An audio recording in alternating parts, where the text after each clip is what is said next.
Lukaka makambo Kinshasa amemi ngambo na bapaya minene oyo bazali na vi na biso ya Kinshasa. Tata mama to mwana oyo nyonso azali kobela.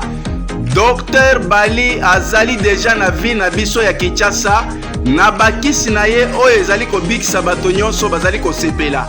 Bato mingi bazali kowelela yango botalaka bato ndenge bazali na ba sambre nyonso etondi na bato. Kisi oyo ezali traduit en poudre basala na baracine ya banzete oyo basalelaka produit pharmaceutique. Tokende nyonso biso na limete 18e rue industrielle na espace Ngindu en face na monument El Mumba ya kala.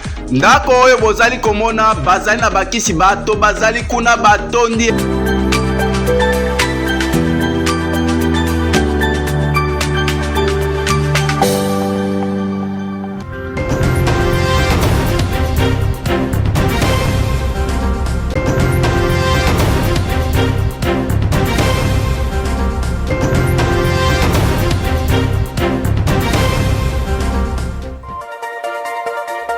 Le chef de l'État, Félix Tshisekedi, a échangé avec le secrétaire général adjoint des Nations Unies en charge du maintien de la paix, Jean-Pierre Lacroix, sur les questions relatives à la situation sécuritaire dans la partie orientale de la RDC. Les nouvelles unités déployées dans les grands acteurs de la capitale ont fait respecter le code de la route tel que le veulent bien les autorités provinciales ainsi que nationales. Vous informer, c'est notre devoir. Mesdames, Messieurs, bienvenue dans cette nouvelle édition du journal. À la une, les questions relatives à la situation sécuritaire dans la partie orientale de la République démocratique du Congo ont constitué l'essentiel de la rencontre entre le chef de l'État et le secrétaire général adjoint des Nations Unies en charge du maintien de la paix, Jean-Pierre Lacroix. Suivez ces reportages.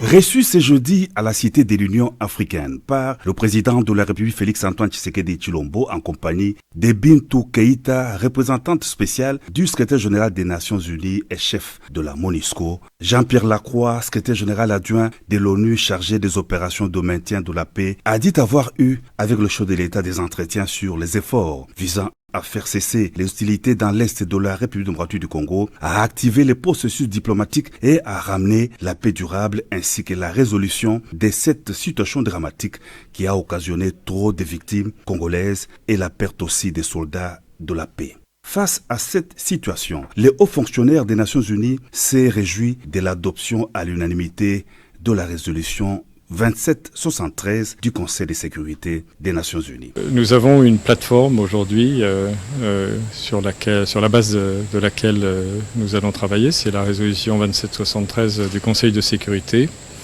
qui a été adoptée à l'unanimité et qui contient un certain nombre de messages très importants s'agissant d'abord du respect de l'intégrité territoriale de la République démocratique du Congo, s'agissant de la nécessité que les hostilités cessent et aussi la nécessité que soient mis en œuvre les engagements qui ont été pris dans le cadre des processus diplomatiques, notamment le processus de Luanda, mais aussi celui de Nairobi. Il y a aussi des messages importants de soutien à la MONUSCO qui sont d'autant plus appréciés que nos peacekeepers connaissent une situation difficile, en tout cas dans les zones qui sont actuellement contrôlées par le M23, avec aussi la présence des forces armées du Rwanda. Ce que je veux dire, c'est que d'une part, la MONUSCO est déterminée à continuer à remplir ses responsabilités, y compris s'agissant de la protection des personnes qui sont actuellement protégés dans nos bases. Je rappelle qu'il y a notamment beaucoup de combattants, soldats désarmés des FARDC que nous protégeons en stricte conformité avec le droit international humanitaire. Ce que je veux dire également, c'est que naturellement, lorsque les hostilités cesseront, la MONUSCO sera prête à faire tout le nécessaire pour superviser le respect de la cessation des hostilités et faire rapport, faire en sorte que les obligations soient respectées et que les violations fassent l'objet d'un rapport. La présence à Kinshasa du secrétaire général adjoint des Nations Unies coïncidant avec les bombardements de la population à Bukavu ce jeudi lors d'une cérémonie organisée par les forces d'occupation, Jean-Pierre Lacroix a réitéré l'importance de faire respecter et d'appliquer la résolution 2773 du Conseil de sécurité des Nations Unies par toutes les parties prenantes, le pays contributeur des troubles, les membres du Conseil de sécurité et ceux des organisations régionales appelés tous à travailler dans la même direction. La première ministre Judith Suminwa a échangé avec Jean-Pierre Lacroix, le secrétaire adjoint des Nations Unies, concernant la mise en œuvre de la résolution 2773 du Conseil de sécurité adoptée le 21 janvier 2025. Suivez les détails avec Julia Mwamba. Soucieuse de voir la partie est du pays retrouver une paix durable, la chef du gouvernement congolais met tout en œuvre pour l'application de cette résolution. La résolution 2773 du Conseil de sécurité stipule que le M23 doit se retirer des Goma, des Bukavu et de toutes les zones qu'il contrôle, tout en démantelant entièrement les administrations parallèles illégales mises en place sur le territoire de la RDC. Alors, les progrès sur quelle base? Sur la base de la résolution 2773 du Conseil de sécurité, qui a été adoptée, comme vous le savez, le 21 janvier, qui a un certain nombre de messages très importants, concernant notamment l'intégrité territoriale de la République démocratique du Congo, concernant l'offensive du M23, réaffirmant la nécessité d'une cessation des hostilités et la nécessité d'une mise en œuvre des engagements pris dans le cadre des processus de Luanda et de Nairobi. Par ailleurs, c'est une résolution qui contient aussi des messages importants s'agissant de la MONUSCO, une expression de soutien à la MONUSCO et aussi une expression demande plutôt visant à ce que la MONUSCO soit mise en condition de remplir pleinement son mandat, c'est-à-dire sans aucune entrave. Le secrétaire général adjoint des Nations Unies a insisté sur la nécessité de mettre en œuvre cette résolution pour établir la paix à l'est de la RDC. Le message central, qui est un message convergent avec ce que j'ai entendu de la part de Madame la Première ministre et des ministres présents, c'est tout doit être mis en œuvre maintenant pour opérationnaliser, mettre en œuvre cette résolution importante du Conseil de sécurité. Et la MONUSCO, évidemment, est prête. Il est important de préciser que cette résolution demande également l'ouverture urgente de couloirs humanitaires dans les provinces du Nord et Sud Kivu pour permettre l'approvisionnement en biens essentiels et la circulation sécurisée des civils, notamment les travailleurs humanitaires. Lors de son message, Martin Fayoulou, président national de l'ECD, a appelé Corneille Nangaa et Joseph Kabila à privilégier la paix que d'autres voient. Je vous laisse suivre Martin Fayoulou dans cet extrait choisi pour vous par Milka Mayambi. Je lance donc un appel ferme à tous les Congolais, quelles que soient leurs appartenances, à se rallier à cette dynamique de réconciliation et de cohésion nationale. L'heure est à la responsabilité individuelle et collective. Il est temps d'agir pour sauver notre pays. J'exhorte Corneille Nangaa à déposer les armes, à faire prévaloir l'intérêt supérieur de la nation, en pensant à l'intégrité de notre territoire national et surtout à reconnaître les droits inaliénables à la vie de ses frères et sœurs. J'en appelle à Joseph Kabila afin qu'il se remémore tout ce que le Congo lui a donné et qu'il s'engage résolument en faveur de la paix. Le gouvernement congolais, à travers le ministère des Affaires humanitaires et la communauté humanitaire en RDC, lance un plan de réponse aux besoins humanitaires 2025 afin de mobiliser 2,54 milliards de dollars. Reportage de Naomi Kadako. Pour Nathalie Aziza Mounana, ministre des Affaires sociales, Action humanitaire et solidarité nationale, réduire les souffrances des populations à travers la fourniture d'une assistance d'urgence est vital à 11 millions de personnes dans le besoin et donc l'objectif majeur qui devra atteindre ce plan de réponse. Et c'est avec la conjugaison des efforts et des bonnes volontés de tous, gouverneurs et institutions publiques, acteurs humanitaires et la communauté internationale représentée par les ambassadeurs accrédités en RDC. C'est ici pour moi l'occasion d'exprimer mon profond respect envers son Excellence, Monsieur le Président de la République, le chef d'État, Félix-Antoine Tshisekedi Tshilombo, pour son leadership visionnaire et les efforts déployés pour déjouer les ennemis de la nation. Sous sa direction, la République démocratique du Congo a entrepris des actions décisives pour renforcer la paix et la sécurité, notamment à travers des initiatives diplomatiques et militaires visant à pacifier les provinces de l'Est confrontées à des défis sécuritaires majeurs. Pour Bruno Le Marquis, coordonnateur de la communauté humanitaire en RDC, le lancement de ces plans de réponse aux besoins humanitaires pour la paix intervient dans un contexte particulier des polycrises multidimensionnelles d'une ampleur inédite, qui combinent 3 éléments déstabilisateurs majeurs. D'une part, une spirale de violence qui s'étend de l'Ituri au Tanganyika. D'autre part, la présence d'une autorité de facto dans des zones clés du Nord et Sud Kivu, 2 provinces où les besoins humanitaires sont très importants. Et enfin, une crise majeure du financement de la réponse humanitaire. La prise de Goma le 27 janvier, marquée par une intensité de combats inédits depuis des décennies dans la région, combats qui ont fait de multiples victimes, suivis par la prise de Bukavu. Nathalie Aziza Mounana a salué le travail et les dévouements de ses partenaires humanitaires qui sont sur terrain à Goma et Bukavu, malgré l'environnement de travail difficile de poursuivre les opérations et de venir en aide aux plus vulnérables. Le parti politique Ma Part pour les Congo a, dans une déclaration faite ce vendredi 28 février 2025, salué la victoire diplomatique de la RDC face à l'agression rwandaise et condamne la sortie médiatique de l'ancien président Joseph Kabila. Suivez leur déclaration au micro de Christian Lissoukou. Déclaration politique de Ma Part pour le Congo, MPC en sigle, à l'issue de la réunion tenue ce vendredi 28 février 2025 à son siège national.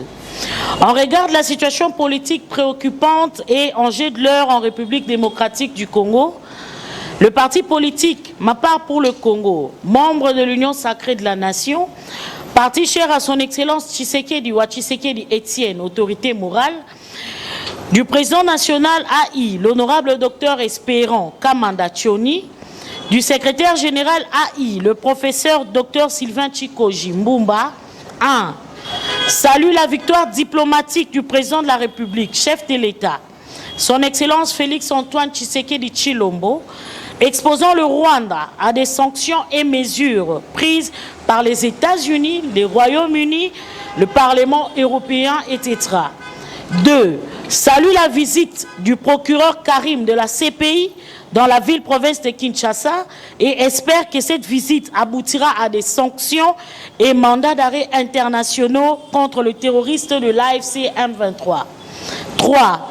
Condamne avec la dernière énergie le propos tenu par les sénateurs Joseph Kabila Kabange lors de sa sortie médiatique stipulant que les revendications du M23 sont légitimes, qui sont accusés à tort comme un groupe anarchiste et marionnette d'un État étranger. 4. Rejette toute initiative de dialogue social intégrant le rebelle du M23 AFC et d'autres mouvements négatifs œuvrant à l'est de la République. 5. Soutient le président de la République et garant de la nation, son Excellence Félix-Antoine Tshisekedi Tshilombo, dans la mesure prise lors de la rencontre du 22 février 2025 avec les parlementaires et chefs des regroupements politiques de l'Union sacrée de la nation, visant à créer un gouvernement de l'Union nationale, et s'est dit prêt à accompagner le chef de l'État dans cette mission. Le service national poursuit sa caravane de distribution gratuite des bons pupitres aux écoles publiques dans la ville-province de Kinshasa. Ginette Bizon. 2 écoles ont bénéficié chacune 3000 bancs pupitres remis par les commandants du service national, le lieutenant-général Jean-Pierre Kassongo Kabouik. Il s'agit de l'Institut technique commercial d'Engaliema, ITC, et l'Institut technique commercial Djelo Bonsambe, toujours dans la même commune. Dans son mot des circonstances, le commandant du service national a rappelé le bien fondé de cette campagne. Le chef de l'État et commandant suprême des forces armées de la République démocratique du Congo, de la police nationale congolaise et du service national, poursuit sans relâche la remise des bancs pupitres dans toutes les écoles publiques, si bien de Kinshasa que de l'intérieur du pays. Cette opération inédite, on ne le dira jamais assez, vient appuyer la politique du gouvernement congolais en matière de conditions d'accueil dans nos écoles publiques. De leur côté, les préfets des écoles ont tour à tour remercié le service national pour ces gestes. Le Congo, notre pays, traverse les moments de turbulence dus à la guerre d'agression nous est imposée par le Rwanda et leur spécifique le M23. Nous pouvons rester insensibles aux efforts consentis par le rétablissement de l'intégrité territoriale et la paix sans lesquelles le Congo ne saurait aller de l'avant. Pour nous, ce que nous allons faire, c'est d'être très reconnaissants à votre endroit. Et chaque fois que vous avez besoin de nous pour un service, n'hésitez pas, mon général, nous sommes disposés à vous le rendre. Encore une fois, merci au nom de tous les personnels et au nom de tous les élèves de l'ITC. S'en est suivi la remise officielle de bancs. Rappelons que ces bancs pupitres sont fabriqués par les ex-Koulouna, désormais transformés en bâtisseurs de la nation.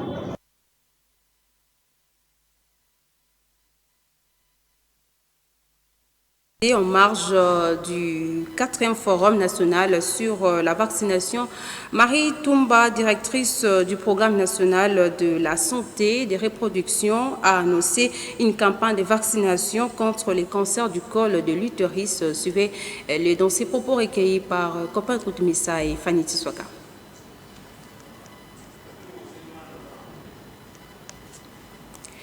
Nous reviendrons dans nos prochaines éditions aussi la phase actuelle de la stabilisation de la province de l'Ituri attire l'attention de plusieurs investisseurs à part les voies routières et les infrastructures socio-économiques de base en place.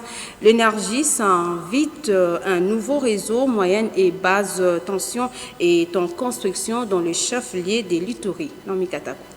L'administration militaire de l'Ituri se préoccupe actuellement à éclairer toute la ville de Bunia pour faire face au taux de criminalité urbaine. La présence de ces poteaux dans la ville est l'œuvre de la société Greentech Energy qui vient de réhabiliter la première turbine de la centrale hydroélectrique de Boudana qui produit aujourd'hui 3,5 MW.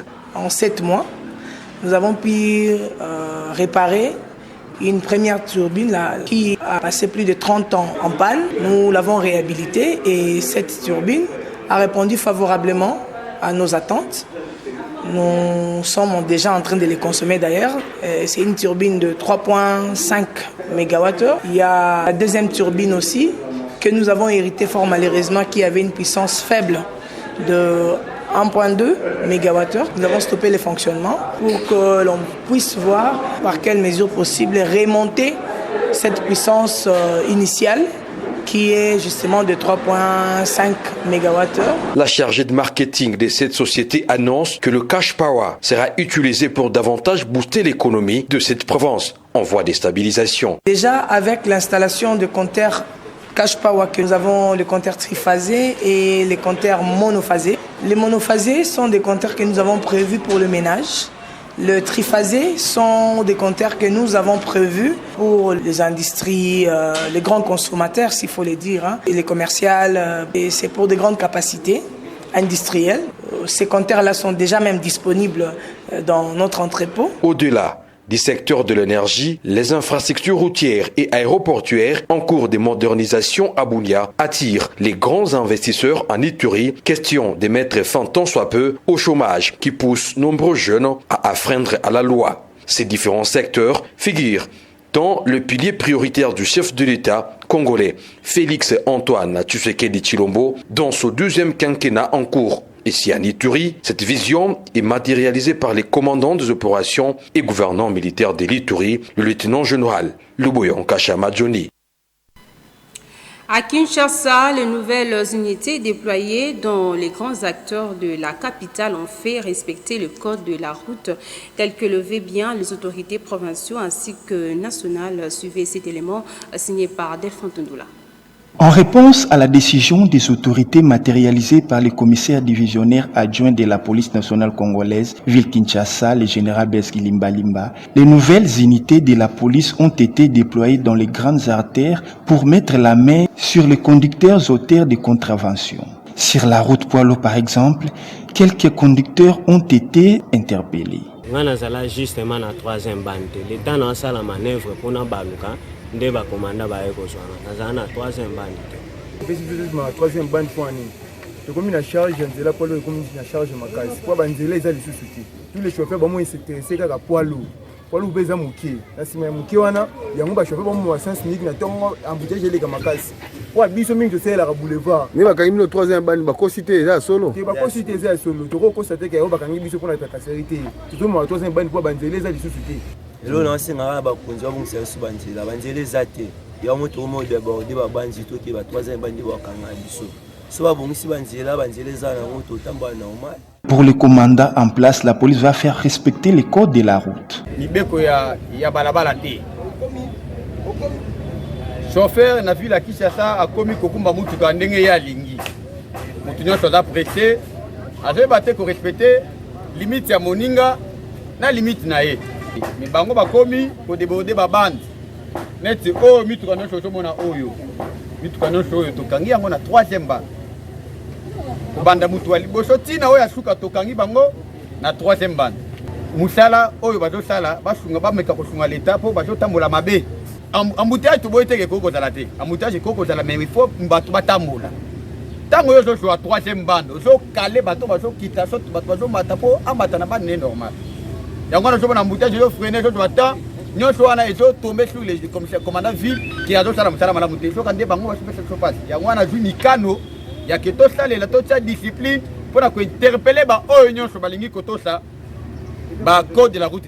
Pour rappel, l'objectif poursuivi dans cette opération, c'est de limiter les embouteillages dans la capitale et mettre fin à d'autres pratiques de conducteurs des engins roulants. Pour clôturer ce journal, en société, l'avenue Nyangwe, dans la commune de Lungwala, se trouve de nos jours dans un état indigne. Les usagers de cette voie interpellent les autorités ayant dans leurs attributions ces secteurs. Suivez ces constats faits par Élisée Auboué et Djoubil Bakamba.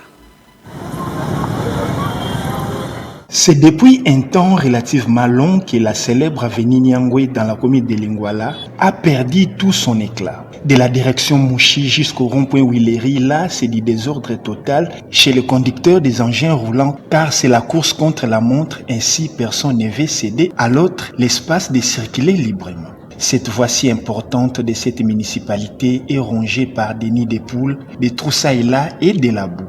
Pour les usagers de l'avenue Nyangwe, les autorités qui ont dans leurs attributions ces secteurs doivent se sentir interpellés. Ça fait déjà une année à nous de la depuis Beba, dans Bakango et Boucha, tout dans besoin de le coup de la ciment, dans l'accident, ça m'a ramené à moto, à la terrassé. Ça fait déjà une année de Beba. Bon, on va conduire les Canara, on va balabalo bien. Je vais éviter ceux qui. Bon, résultat, nous allons répondre à balabala. En tout cas, bandiera n'est que bébé, ça peut être à Wate. Si que bébé, penza, si que bébé, c'est que nous allons ça ma bé, ça ma bé. Si bambouteillage, bébé, l'andela, c'est pas où t'as chango, tu sois à Potoyo, tu sois quand même la bandela, si tu as embouteillage, penza. La persistance de cet état de la route engendre des conséquences graves pour ce qui est des facteurs tant auprès des élèves, des étudiants des instituts supérieurs et universités installés sur l'avenue de la Libération et même des travailleurs. Nous sommes arrivés à la fin de cette édition du journal. Place à présent au rappel des principaux titres. Vous avez suivi dans ce journal, le chef de l'État, Félix Tshisekedi, a échangé avec le secrétaire général adjoint des Nations Unies en charge du maintien de la paix, Jean-Pierre Lacroix, sur les questions relatives à la situation sécuritaire dans la partie orientale de la RDC. Les nouvelles unités déployées dans les grands acteurs de la capitale ont fait respecter le code de la route tel que le veut bien les autorités provinciales ainsi que nationales. Voilà, c'est tout pour les titres. Voilà, ça n'est fini pour cette nouvelle édition du journal. Merci à vous de nous avoir suivis. Au revoir.